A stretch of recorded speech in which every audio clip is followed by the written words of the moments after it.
వ్యతిరేకత అనేది మనకు తెలిసిందే, వీళ్ళు క్రియేట్ చేసినటువంటి వ్యతిరేకత. కానీ జూబ్లీహిల్స్లో కానీ మనకు గల్లీ ఎక్కడ తిరిగినా కానీ ఆ వ్యతిరేకత లేదు. కేసీఆర్ కుటుంబం చేసినటువంటి వ్యతిరేకత తప్పితే నవీన్ యాదవ్ పైన ఎలాంటి వ్యతిరేకత లేదు. వీళ్ళు రౌడీ షీటర్ అని అదని ఇదని క్రియేట్ చేసింది. కానీ నిజంగా మాట్లాడితే కేసీఆర్ కుటుంబంలో పెద్ద రౌడీ షీటర్స్ వీళ్ళు ఆర్థిక నేరాలకు పాల్పడి వీళ్ళ కుటుంబం పెద్ద రౌడీ షీటర్ కుటుంబం. దాంతోపాటుగా గత ప్రభుత్వంలో అంటే టీఆర్ఎస్ ప్రభుత్వంలో ఉన్న సుమారు 30-35 మంది ఎమ్మెల్యేలు పెద్ద రౌడీ షీటర్లు, పెద్ద రౌడీ షీటర్ చూసిగా మనం ఆర్థిక నేరాలు పడిపడి ఇసుక దిబ్బలు పడిపడి చాలా ఉంది. కాబట్టి రౌడీ షీటర్ అనే పదము అది అనుచితము కాదు. ఖచ్చితంగా ఈ ఎలక్షన్ లో నవీన్ యాదవ్ గెలిచి తీరుతాడు.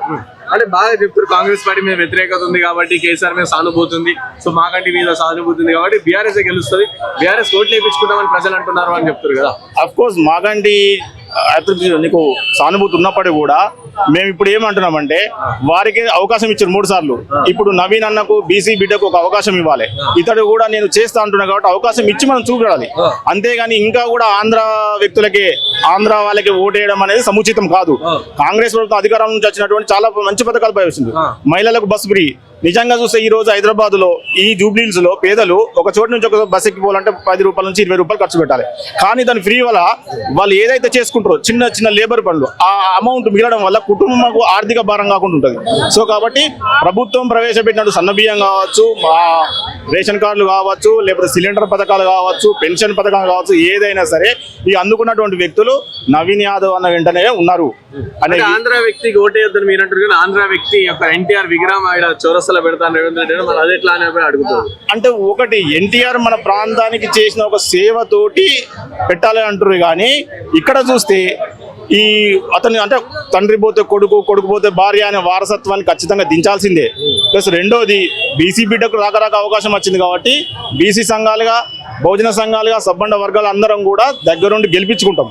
సెకండ్ వాదం ఆంధ్రవాదం కావచ్చు, ఫస్ట్ అయితే తెలంగాణ వాదానికి మేము ప్రియారిటీ ఇస్తాం. అంటే ఇప్పుడు మరి ఎట్లుంది మళ్ళీ ప్రజలలో ఎట్లుంది, ప్రజలు ఏమంటారు మీరు వెళ్ళినప్పుడు ఏం చెప్తారు? ప్రజల్లో నాడి ఏంటి అంటే ఈ 2 సంవత్సరాల కాలంలో అన్ని పథకాలను ఇంప్లిమెంట్ చేసేటువంటి రాదు.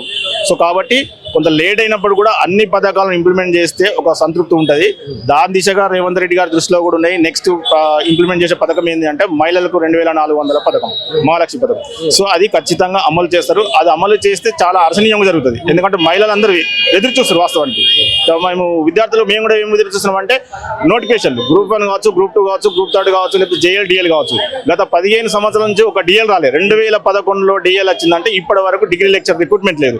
సో అన్ని సమస్యలు, ఈ సమస్యలన్నీ తీరాలి అంటే కాంగ్రెస్ కి పట్టం కట్టాలి. కాంగ్రెస్ కు పట్టం కట్టినప్పుడు మాత్రమే మనకు ఆ హక్కుగా అడిగి కొట్లాడి తీసుకోవాల్సిన అవసరం ఏర్పడుతుంది. సో కాబట్టి ఖచ్చితంగా టీఆర్ఎస్ ని గెలిపించి కాంగ్రెస్ ని అడిగితే కాదు కదా, కాంగ్రెస్ ను గెలిపించుకొని కాంగ్రెస్ ని అడిగితే బాగుంటుంది. అంతేగాని ఏదో లంగా దొంగ అని చెప్పి క్రియేట్ చేసి వాళ్ళ మీద వేసేసి అతను ఓడిపోతాడు అని క్రియేట్ చేస్తాడు, అది కాదు. ఖచ్చితంగా అతను గెలిపించుకోవాల్సిన బాధ్యత కూడా మా పైన ఉంది. మీ పేరు ఎక్కడి నుంచి వచ్చారే? నా పేరు జనగామ సంతోష్, నేను Osman university research scholar. Jubilee Hills లో ఇట్లా ఎవరికి సపోర్ట్ ఇద్దాం అనుకుంటారు? ఏ పార్టీకి మద్దతు ఇవ్వాలి, ఏ పార్టీకి ఓటు వేయాలని అడుగుతారు?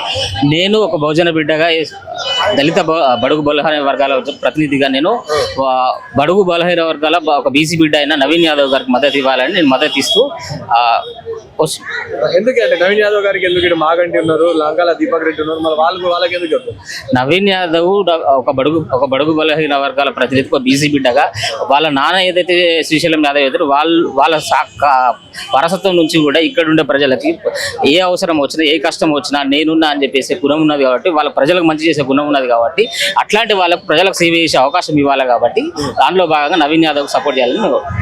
మరి ఏమంటారు ప్రజలు, ఏమంటారు ఎట్లుంది ప్రజల నుంచి స్పందన? ప్రజల నుంచి కూడా చాలా మంచి, మేము ఈ మధ్య కాలంలో ఉస్మాన్ యూనివర్సిటీ ప్రతినిధులుగా ప్రజలతో మమేకమవుతున్న సమయంలో కూడా ఇక్కడ ప్రజల నుంచి కూడా చాలా మంచి స్పందన వచ్చింది. నవీన్ యాదవ్ గారికి విజయావకాశాలు చాలా ఎక్కువ ఉన్నాయి.